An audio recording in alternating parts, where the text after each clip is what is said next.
G'day Gooners and welcome back to the post-match pod. I'm joined by Cal as always. We obviously drew 2-2 away at the Molineux Stadium against Wolves. Bit of a mouthful that one.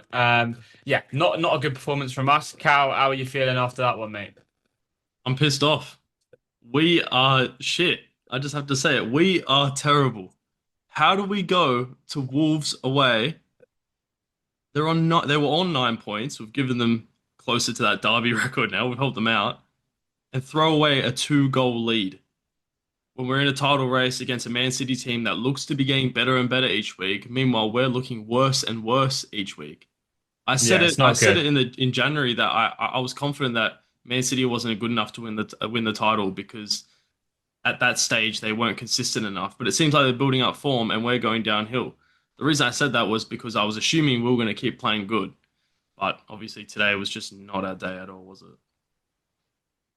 Listen, I think I was looking at a Sky Sports after the game, sort of reported a little statistic that we can get on the screen. It's a still image of, I'm pretty sure it was the last 16 games or last maybe 18 games of the past four seasons and how many points that we accrued compared to Man City. And they have been able to get a substantial amount more than we have over the last 4 years in that running. So they are proven winners. They know how to win titles. Obviously, listen, we can go to the 115 charges. We can talk about their recruitment policy over the last, I don't know, 10, 15 years, how that's sort of accumulated over time with them then having assets they can sell and so they can buy more and etc. We can go into all those semantics if we really want to, but listen, they've got the best manager in world football. I don't think there's any doubt about that. To me, as I said on last pod, they went into the January window having been what 4, 5, 6, maybe 7 points behind us, thinking, okay, look, we are obviously not the same team we've been previously, but we do still have an opportunity to go and win the title because our track record proves that over a sustained period of time, we have what it takes to get over the line. So what did they do? They went out and spent £100 million in January and on the best Premier League player probably this season in terms of form in Antoine Semenyo and what's his name Mark Gahey as well. So they have really taken the market opportunities that were around at the time, and instead what we have done is got rid of a creative player, even though one of our main issues has been being creative and receiving the ball in between the lines in Wanyeri and him going out on loan, which I sort of understand just for his personal development. But I actually personally don't think our performance levels in the Premier League have been that high all season. And it's not to say that we haven't been good or the other teams have must have been terrible, like have the standard of the league hasn't been good this season. I don't think that. I think probably the standard of the Premier League this season has been better than it has in previous. I just don't think the best teams have been as good as they have previously been. But for Arsenal, we've had such a good base in terms of our defensive structure and stability and our back 6, 7, if you include Rice and Zubimendi, as well as David Raya. But in front of that, we haven't looked good. We haven't played good football. We haven't been good all season. So if you can't kill games off in I don't know, in times when teams are sitting back, maybe playing a bit of a low block or a mid block, then you're going to really struggle. You're going to really struggle. And I was having this discussion. My two best friends, or two of my best friends, have surprised me in Melbourne, which is really nice. One of them's a massive Arsenal fan, like myself. We'll try and get him on the pod after the Spurs game. Hopefully, the result will be slightly Yeah. better. Um, but he was saying to me that, well, the reason we didn't actually win that game today was because we lacked control in the second half. And whilst I don't disagree with him, I think that Arteta has gone from in 2022 open, expansive football, mostly not against low blocks, in all fairness. Really nice on the eye, really exciting, to in 2024 becoming sort of robotic in the way that we would just get results. Killing teams 5-6-0. I'm thinking Sheffield United. There were many other games. Chelsea, we won 5-0, I think. There were many other games. And whereas this season, I think we've gone almost far too far the other way in terms of how pragmatic we are, and The way I think about football, and Cal, listen, you can give me your opinion. I'm excited to hear what you think about it. You can control the ball for 70% of the game and have 70% possession, right? But that still means that 30% of the time you don't have the ball. And Yeah. in the Premier League, the level of footballer is that good that with only 30% of the ball, teams can cause serious damage. And we've had it many times this season. You're thinking last minute loss to Aston Villa. You're thinking I don't know, Man United. You're thinking Sunderland away many as well when we dropped it Sunderland right there. away, exactly, and we Yeah. really controlled the ball in those games. It's happened all season. So to me, we have to go away from this controlled and controlled way of thinking to a more balanced way of thinking and combinations and maybe that could be the personnel that he's choosing. Does it mean Eze needs to play more minutes centrally or out wide? When Odegaard's fit, does he have to play? Does it mean that Ben White should get more minutes at right back? Because I Yes. know I want to he talk about creates that diff later on. We'll definitely talk about that later on. I think that's one of the I mean, main yeah, things I got obviously frustrated with, but yeah. 100%. Timber didn't have he had probably his worst game in an Arsenal shirt, so maybe that's probably the reason that I am talking about Ben White. A player always gets much better when they're not playing, because you miss what they can bring. But I don't know what you think about that, Cal. But that was sort of my summary of what we saw this morning. No, I agree with you. Like possession, in my opinion, I think possession is an outdated stat. Like it doesn't mean much for me because football's changing in a way, especially in the Premier League, where the small teams know they can pick up points against the big teams. Like Wolves are on 9 points, and I always think there's never an easy game in the Premier League, and we definitely saw that today. I know it was a combination of us being shit, but I mean, it was a tough game. Wolves did credit to Wolves; they did turn up in that second half, especially. But I think Yeah. the possession stat is outdated. Teams can win with 10% possession. It's about the chances you create and the quality of chances you create. I think our system at the moment is too rigid. We don't create enough chances. It's not fluid enough. It's not the Arsenal we've seen in previous seasons where like tiki taka and fast flowing football. And I completely agree with you. It seems like we've kind of regressed and gone the other way, a bit too negative, rather than trying to find like a good balance in between and trying to find like more solutions for different game scenarios. And I think that really was highlighted today that we just did not have an answer, especially that last 20 minutes. We'll get onto it later, but that might be the worst spell, especially for our front three, that I've ever seen in the last, at least in recent seasons. Yeah, and honestly, the statistic that I saw about 15 minutes ago when I was just doing a bit more research about the game and it came across my Twitter feed was that of the 19 goals that we have conceded so far this season, if you added up all the XGs from those 19 goals, it would equal 2.99, I think. Wow. And I think of 15 of 19 goals, the average XG was 0.04. It just tells you that like some people would look at that and think, oh, we're just so unlucky, aren't we? We only concede screamers. But to me, it just tells me that the quality of the Premier League is that good that teams do not need big chances to put the ball in the back of the net. Yeah. I mean, apart from us, obviously, we're the only team Yeah. that need massive XG Yeah. chances to put the ball in the net.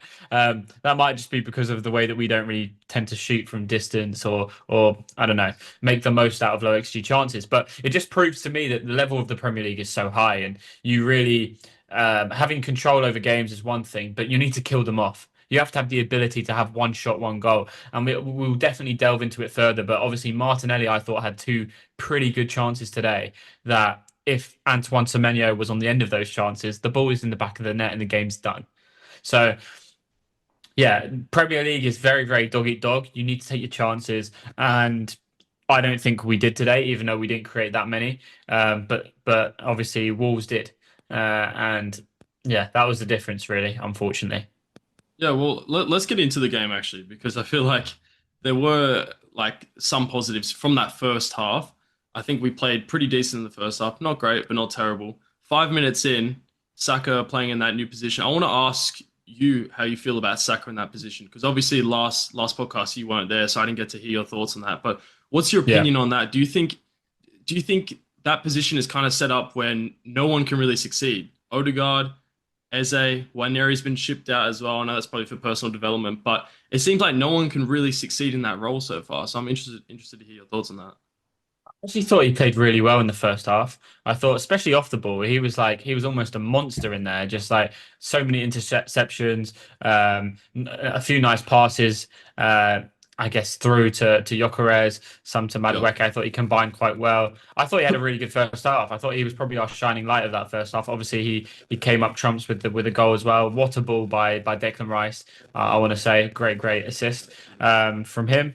But yeah, it's difficult, man. It's hard because I personally, the way I see football, and it's probably to my detriment when I'm playing, but I love what players are capable of doing on the ball and how creative they can be around the box. Like to me, when I watch like Cherky, Foden, Bernardo Silva, those are the type of footballers that I love to see in the attacking midfield position. So when we have Eze and Odegaard, I'm just like, why would we not play with those two footballers who can literally create something out of nothing? Yeah. Um, but obviously, Odegaard wasn't available. He went with Saka. I prefer personally a left-footed player on that right-hand side. I Mm. just think in terms of the angles that it creates for our wingers and for our forward players, I think it does suit more of a left-footed player than it does a right-footed player. So I don't particularly like when Eze plays out on that right-hand side. But yeah, no, I thought Saka did well. I thought he did well. Um, thought he combined with Madueke quite well as well. But you got to make the heart. I'm catching my breath when I'm talking because I'm so frustrated in the clear. Like I don't remember really a clear cut chance that we created. No, honestly, I think there wasn't much. I've got the stats up here. We had 5 shots on target. Obviously, we scored 2 goals, 58% possession, 10 shots total. Nothing was really clear cut, was it? No, and I think it's been a pretty uh, well accustomed part of our game at the moment. Like we're not really creating big chances. Um, and when I compare us to those other top teams, they all do create chances, and it's a problem. Yeah, It's a problem. It's a problem in games when, there's not much to separate teams, especially in that final third. Like the games are won and lost in that final third and defensive third, right? You can keep the ball all you want, but if you don't create chances, you can't win. Similarly, if you don't have the ball at all, you can't win. So there has to be a balance, but we haven't got that right for a while now. yeah, for sure. So yeah, we went into the break at 1-0. I was feeling optimistic. You know how I've said it so many times. The second goal is super important, and we started the second half well. I think Hincapié got the goal. I think it was a great goal, great finish. Took it well. There was space. It was a clear chance. So I was happy with it. That first 15, and then it just went completely downhill from there, didn't it? Wolves to pick up the ball on the left hand side. They switch it over to Hugo Bueno, and I mean credit to him. It was a wonder goal, wasn't it? It was a beautiful goal. I have to give all credit to him. No, listen, it was one of those really low XG chances that he Yeah, just stuck the ball in the top corner with his left foot. I personally thought Raya could have done yeah, possibly same a here. little bit better with it. What I will say though is, Cal, like between the fourth minute and when we got our second goal, I actually didn't think we were the better team. Like I didn't think we did anything. I thought we were Yeah, pretty passive, pretty poor, pretty slow on the ball, sluggish, making mistakes. Gyökeres kicking the ball out of play for the umpteenth time this season, Like, and I'm not here to pick on Gyökeres. I thought it was all of them. I thought they were all yeah, quite poor, and I thought that as that first half went on, I actually thought Wolves got back into the game, like yeah. and I think then they and grew into the game a lot as well. 100%. The first half they didn't really do anything. That's why I mean. That's why I know we didn't play good, but that's what I mean by us playing like good in quotation marks. Like we controlled the game, but that's just not always enough. And because But that's the what thing. what That's the metric thing. is that? Like, what metric is Yeah, control? Like, what is that metric? yeah. I I don't know. I care. know. I don't care about It, it. it I care. gives it gives Wolves the opportunity to grow into the game, which is what we've done so many times. We let other teams just creep slowly into the game when we should just be killing it off. Like it's just ridiculous. 100%. I don't care about the control metric. I care about us scoring more goals than the opposition. That's all I care about. Now, obviously, there are different ways that you can get that. And the Chelsea team of like Mourinho's Chelsea were very defensive, conceded 15 goals all season, had such a good, stable backline that they were able to pick teams off with smart players in the front line. And then you've got the complete contrast in Klopp's Liverpool, who were high energy, high pressing, Gegenpress, winning the ball high, playing the ball into Salah and Mane and Firmino, and then just killing teams. And then you've got the beautiful tiki-taka football of Pep's Man City teams of the last 10, 15 years who find a different way to win. The problem with me is that, and my thoughts on Arsenal at the moment are we're not finding a way to win at all costs. Like, it's great when the set pieces are going in and you're scoring set pieces at fun and you're breaking deadlocks and you're finding ways. But when you don't have, I don't know, a Kai Havertz, say, as your number nine, who can do sort of everything to a pretty good standard, and your captain not playing, we're not really finding the solutions. And teams are smarter than that. Teams can tell and they do their research. They have great and analysis people. Um, I don't even know what the name of the profession is now. It's escaped my brain just because I've gone off on a tangent. Like Um, statistician or something like yeah, that. yeah, like Analysis, that sort of thing. and Yeah. that's it. That's it. Player analysis and strategic analysis and tactical analysis, all that sort of stuff. They're super smart, man. They know how to beat teams who are not necessarily there. I don't know. It just feels like we're not really there to win games. We're just there not to lose them, and it's frustrating, mate. It's frustrating, and the control aspect of the game is just it's winding my neck in. Especially because we do have players who can counteract that. I get aspect of control. We're just not really utilizing them. Do you think it's a bit of like an identity problem with Arsenal at the moment, and I don't know, maybe the culture around the club, the way that we're playing, some of the players can't really express themselves. Like, would you say you agree with that? Do you think there's a problem there? It could be. I don't know, like a mentality issue when it comes down to the real crunch parts of the season. It seems like it's been quite a consistent occurrence this season where we've had, I don't know, chances to extend our lead on Man City and Liverpool when they've dropped points and Aston Villa and we haven't done it, or when we've drawn a game that we really should have won or lost a game that we definitely shouldn't have lost. So it could be a mentality thing. It could be just they're all shaking responsibility, looking over to the next person, thinking, "Are you going to be the guy that does it?" Because I don't really fancy it today. I don't know. There's a lot of reasons why it could be happening. It could be Yeah. instructional. Um, I've seen and we can potentially share a graphic on the screen at this point of how I personally would like us to look when we're structured in attack. And it's different to how we're looking. Like at the moment, it seems like our fullbacks are playing almost as inside tens, and our wingers are super, super wide. To me, like if you're a forward player, you're more likely to score a goal, so you should be closer to the goal.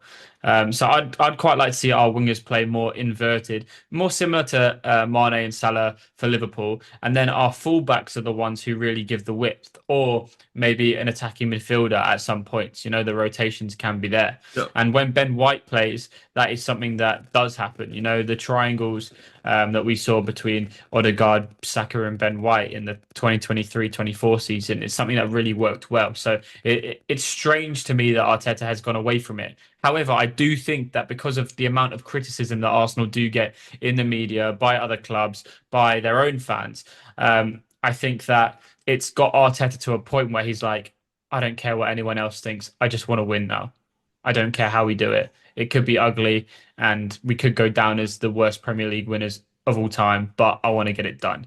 The problem is when you don't have the quality of player in the final third to get it done. I mean, you look at our front three today, Cal, who started the game, Martinelli, Gyökeres, and Madueke. Can you name me a top two team in Europe's like five leagues, say Germany, France, Spain, and the top two teams in those countries? Does any of our front three get into them? No, and I don't like that front three. To be honest, it has to be said. We've seen it before. It just doesn't work. I think we either need to bring in a Trossard off that left hand side, or like them individually are fine, but them together, I just don't think as a collective works. And Yeah, I agree. They're yeah, all runners. They're all yeah, runners. exactly, yeah. And I mean, Madueke is more of a dribbler than the other two, but they're very linear in the way that they approach the game. And it's yeah, you need that balance. And I just really do not think he got the balance right today at all. No, definitely did not. But yeah, just more on Ben White. I don't know why Ben White isn't playing.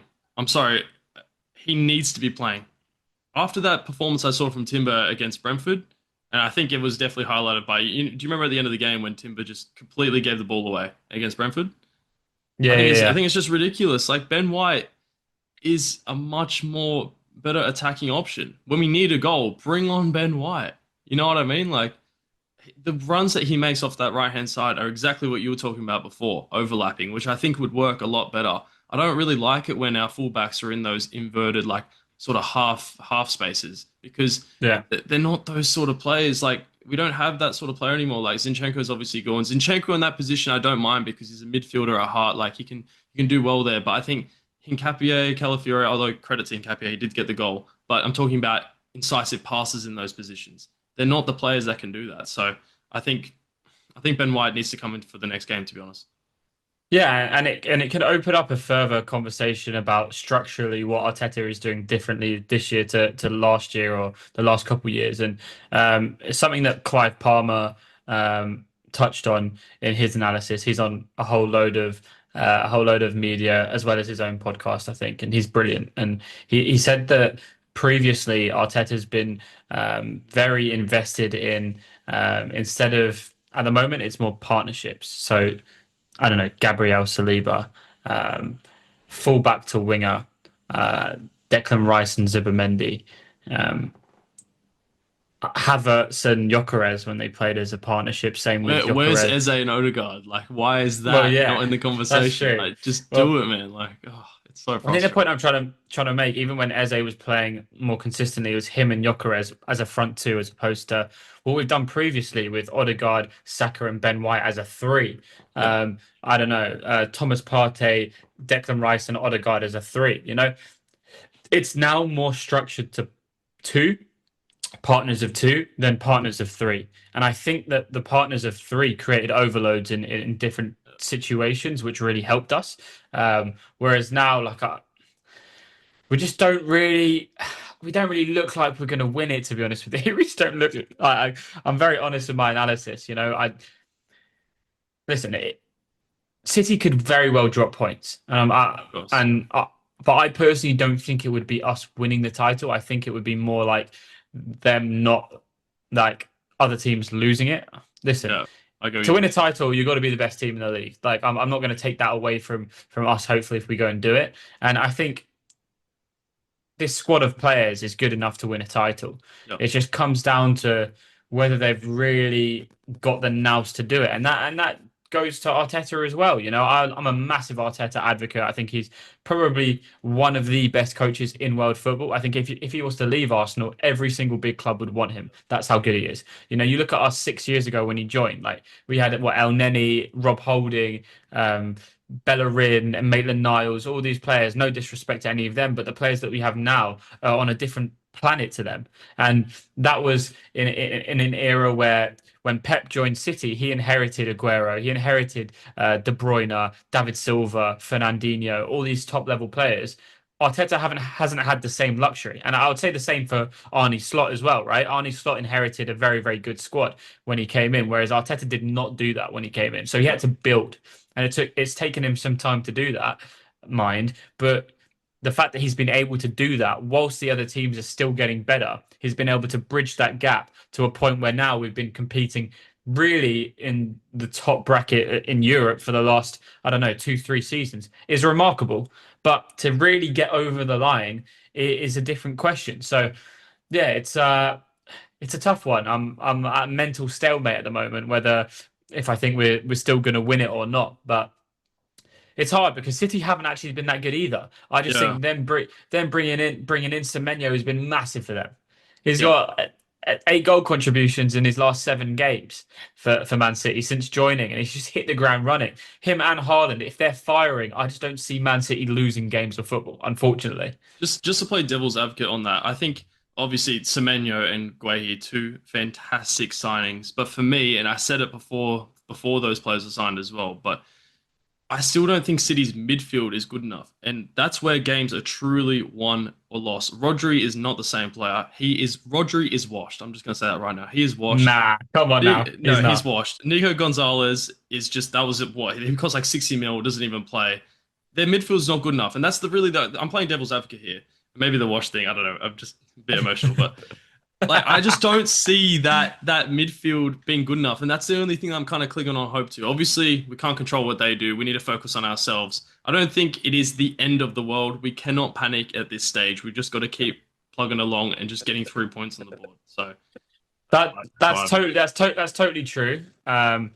Listen, I think that if Rodri can really come back, I mean, I think he played really well last week. I didn't watch it, I'll be honest, but I heard but consistently that though, like he got injured. yeah, What was it like 1.5 years ago, and he hasn't looked the same player since. no, he hasn't. But if he can really get back to half of the form that we've been accustomed to with him, alongside Reinders, Bernardo Silva, Cherky, and they get firing, then there's problems, mate, because. No. Um, I always talk about timing is everything in football, right? And gaining momentum. Suddenly, John Stones is fit after a year of being out. Of It's course he is. unbelievable. Yeah. They always seem to get their players right just before the running starts, or as the running is going on. And whereas for us, we get players back, and then the next week they're on the sidelines again. We had Calafiori get injured in the warm up last week, and Havertz is now out. I think he'll be back for Spurs, hopefully. Same goes for Martin Odegaard. So we need to keep this squad fit and consistently fit, and I think the spine of our squad needs to be fit. And when I say the spine, like obviously Saka is part of that, just because he's the star boy. But I'm talking Gabriel Saliba, Raya, Declan Rice, Odegaard, and then Saka, and Havertz. Sorry, like Havertz needs to be fit. Um, yeah, it. We could go round in circles talking about if we can do it, if we can't do it. Obviously, we're still 5 points clear. They've got a game in hand Game in now. hand though, yeah. We have to go to the Etihad. That's going to be a massive game, Huge. obviously. Yeah. But they have the momentum. They really do. Like if they win all their games now, they win the Premier League. Whereas previously it didn't. That wasn't the case. So, yeah, it's a stressful one. It's a stressful time being an Arsenal fan, and I'm absolutely copping it from all my friends at the moment. Yeah. So Yeah. got to take it on the chin. It's funny how relevant Arsenal are, by the way. Like if any other team loses or draws a game, like I don't really see it on social media of other fans. Whereas if Arsenal do it, it's everywhere, and they all have this sort of narrative that, oh, but honestly, mate, like if you see my Arsenal mates, they're the worst. They're the worst. They're just so loud. I don't have any Arsenal mates who are like that. Do you have any Arsenal mates who are like that? No, genuinely, no. I don't know where it comes from. I think it's just like a social media thing, to be honest. Every It Arsenal has to be fan that I've AFTV. met, It has to be it has to be, AFTV. right? But every single Arsenal fan that I've met in real life here in Australia has just been sound. All of them, honestly. Yeah, I don't know where this comes from. it's Maybe crazy. maybe it's people from England. It's your fault. Yeah, it probably is to be fair. It probably is to be fair. No, But I hey think ho, it what is can you do? that is the AFTV impact though, isn't it? But every like fans have like a fan channel, and I'm sure Yeah. they're pretty emotional. It's just because we're the most successful fan channel that Yeah. FTV even, which is the reason Shout why out to Robbie. people. Shout out to Robbie. Let's get him on the pod. I'd love Yeah, that. mate, that'd be great. Yeah, he's built an empire for himself. Fair play to him. Just a Uh, quick story, completely off topic. But one of my friends, when Arsenal came to Australia 2018, I think when they were playing against Sydney FC, my mate managed to touch the top of Robbie's head. I've met him. He's a good bloke. Oh He's a yeah, good nice, bloke. nice. Yeah, I've met him. I've met him around the Emirates here and But yeah. there. Anyway, let's Um, bring the vibe down. Let's just get through it. That last goal. What were your thoughts on that? Brother, I saw it happening, unfortunately. I saw it happening from a mile off. I was saying to my friend Jack, who I was watching it with, I was like, we haven't been good, mate. Like it wouldn't surprise me. It really wouldn't surprise me. And yeah, the way it happened was pretty frustrating. It reminded me of do you remember against Birmingham in the Carabao Cup final? Chesney and Koscielny had like a little Bit before my situation time, I think. Yeah. bit before your time. Well, we hadn't won a trophy in quite a long time at this point. We got into a Carabao Cup final against Birmingham, and we Yeah. lost. We lost to Birmingham What year 2-1. was this? 2000, I want to say 8 or 9. Oh, this is way before Um, my time. yeah, and I was there actually. I was there, Nice. and Obi Femi Martins he sort of took advantage of a mishap between Chesney and Koscielny. and we lost the game. We lost the game, and that's what it felt like. It felt like Raya and whoever it was underneath him. Was it Gabriel? Actually, I honestly Gabriel. didn't see. I I think was so that's angry. Gabriel. In my opinion, that's Gabriel's fault. I think you always gotta. I don't know if not Kepa. I don't know if Raya yelled out to him, but even if Raya didn't like was behind him and Gabriel headed it, it still would have been in the path of danger anyway. I think you always got to leave it for your keeper there. He can go down, he can chew up some time, and he can send it long to Martinelli or play it short, whatever, and you keep possession, you control the game. At that point, I knew we weren't going to get a goal, so you may as well just park the bus and just go for it. I know it's negative, but in that situation, we kind of had to do that, and I think they just crumbled. It really reminded me of the Sunderland game. Do you remember when that cross came in and I think it was Brian Robbie, I think, got that goal, and it was kind of a mishap where Ray was supposed to catch it. And I think it Saliba that kind of got in his way and it just fumbled around and probably finished it. It really reminded me of that, but it's just so disappointing to do that right at the end. And yeah, I had a vibe that something like that was going to happen as well. Yeah, not ideal at all. Not ideal at all. But again, as I said, I wasn't that surprised. I just saw we didn't really deserve to win the game. I mean, we definitely didn't deserve to lose the game, but we just weren't. Yeah, we weren't on it. We weren't on it today. Um, I don't think the lineup was particularly exciting, to be honest with you. I didn't think we played very well consistently over the 90 minutes. Um, but hey ho, you got to move on. You got a point. Yeah, You got to move on to Spurs, man. We've got bigger things coming, don't we? It's a massive huge game. game. I'm excited for it. I'm hoping we can bounce back. And by the way, if any Spurs fans are laughing at us drawing against Wolves, just remember they drew against Wolves at home and Paulinho took his shirt off after the equalizer. So that's all I got to say about that. Yeah, Spurs fans don't bother me. Like as I said to you before, like when other teams lose, like I don't get that. Like I don't really take the That's true. piss. Like I No, don't care. It I don't makes take the piss. It's just like the only thing I get is satisfaction. Like especially if it's a City loss, I'm like, all right. All I think about is all right, Arsenal, just keep going. But yeah, I just found that funny when he took his shirt off. I always find that funny when players take their shirt off, and it's just so unnecessary. on Spurs. What changes would you like to see? Ben White, Um, Ben White, Ben White, you Ben want Ben White, White to come Ben in? White. I Yeah, tell you what though, like I thought Nkapie had a great game. Obviously, the yeah, goal, I think so sort as of well. irrespective of the goal, I thought he defended really well. I thought he was good going forward, and obviously he took the goal really, really well. I actually don't think that Calafiori will get back in for the Spurs No, game. no, and I know he scored the own goal, but that was not his fault. No, of course No not. way. So I think my lineup for Spurs would be Raya, White, Saliba, Gabriel, Hincapié, Norgard, Rice, Odegaard if he's fit, Saka on the right, Trossard off the left, Gyökeres up front. So you, I think Zubimandi needs a break. I don't think he played that well. And I think what does Norgard need to do to get in this team? I know Arteta's not going to do it. yeah, you won't do I it. think he's been pretty solid. I think Zubimandi can come on at the end.